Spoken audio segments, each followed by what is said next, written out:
The first game, made by South Korean developer Southpaw Games, is Skul, the Hero Slayer, an action platformer roguelite where you play as a wee skeleton soldier trying to save the Demon King. The main focus in Skul is the gameplay, which is incredibly fun and diverse, but a little clumsy and chaotic at times.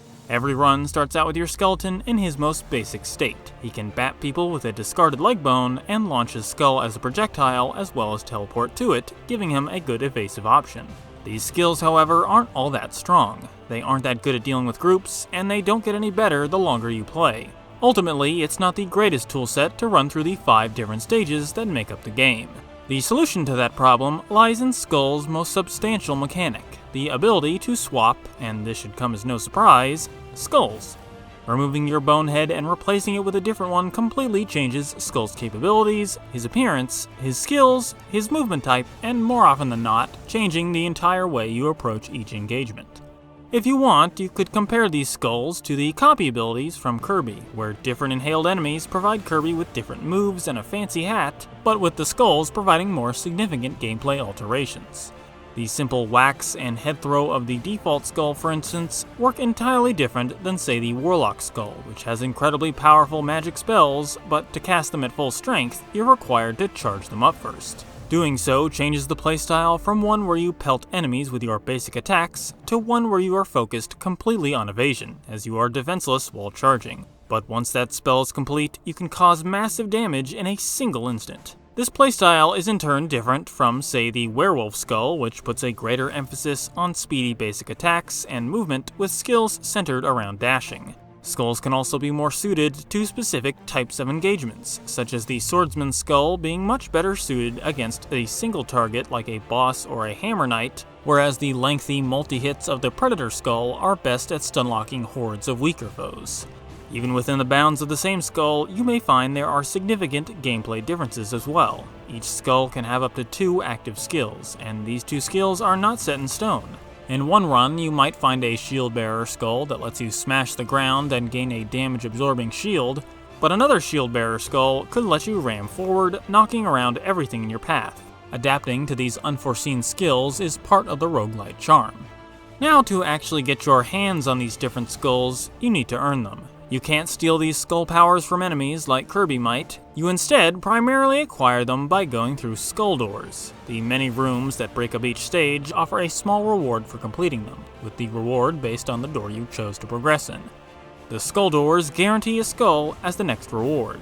The skulls you find are randomized and broken up into 3 general categories of power, speed, and balance, and between 4 different rarity tiers. You also get a little bit of freedom when choosing between these gameplay-altering skulls, as Skul himself can hold onto and freely switch between up to 2 different skulls.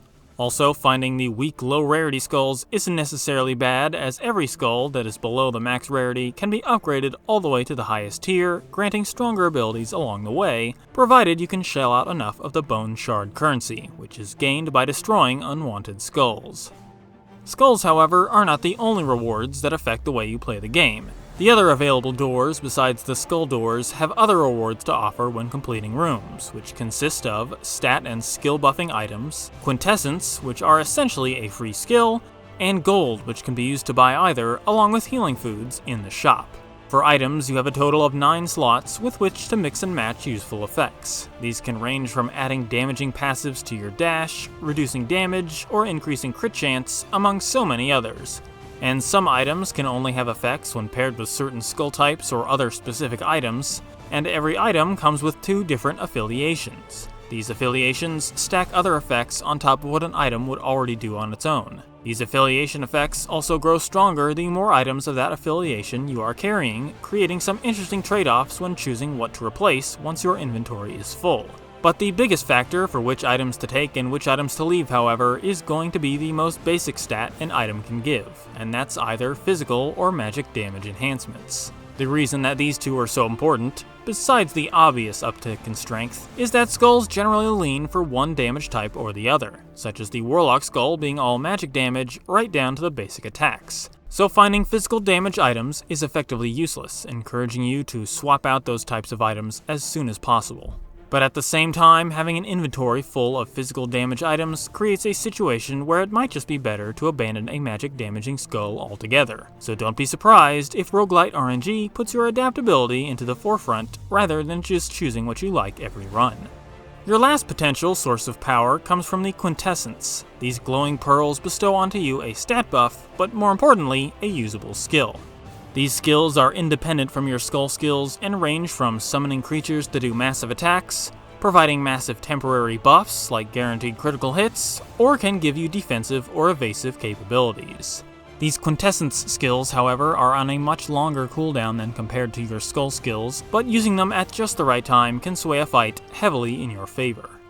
Now, earlier I said this game was fun, but also a little clumsy and chaotic. What I mean by that is there arise situations where the game is either too visually loud to discern all threats, or where you can tell where danger is, but it's hard to position yourself in a safe spot.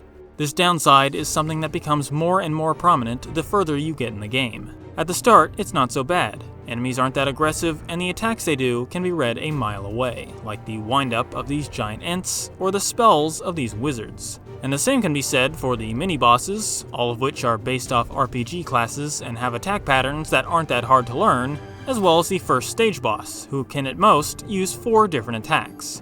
But as you progress through each stage, the intensity of attacks and the varieties of enemies start to get more difficult to deal with, which is not a problem in and of itself. One would expect a game to get more difficult the further you progress, but when you start putting maybe 10 or 20 or even 30 enemies on screen at once, you start to lose track of projectiles, which units are trying to melee you, and not noticing other enemies pelting you with attacks from off screen. Top this off with trying to manage your own attacks, and perhaps thereby adding more particle effects over the already present enemies' effects, then the on-screen chaos becomes a little bit overbearing, creating ample opportunities for you to get hit.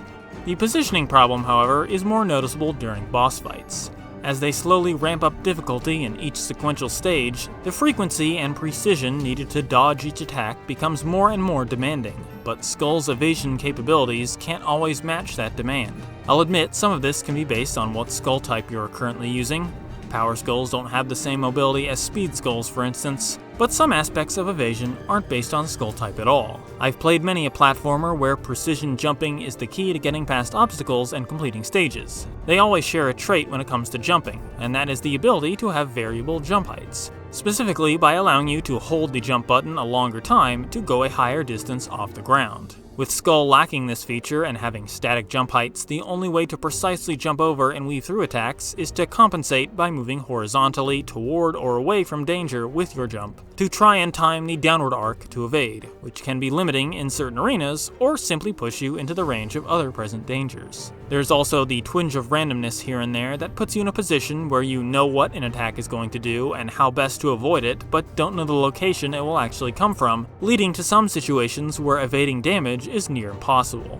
These different factors cobbled together make fights more of a challenge on how best to outlast your foes as you are slowly whittled down by smaller, harder to predict attacks, whilst avoiding all the bigger ones, hoping that they go down before you do, which is kind of hard when bosses have massive multi-part health bars. This sort of problem eventually puts the roguelite power increases into the forefront. Between runs, you have a chance to empower yourself via a stat-boosting rune page. Most of these upgrades, even when maxed out, don't have any dramatic impact. They amount to about 1 decent item's worth of stats, and whether any of those stats are useful are once again dependent on your skulls.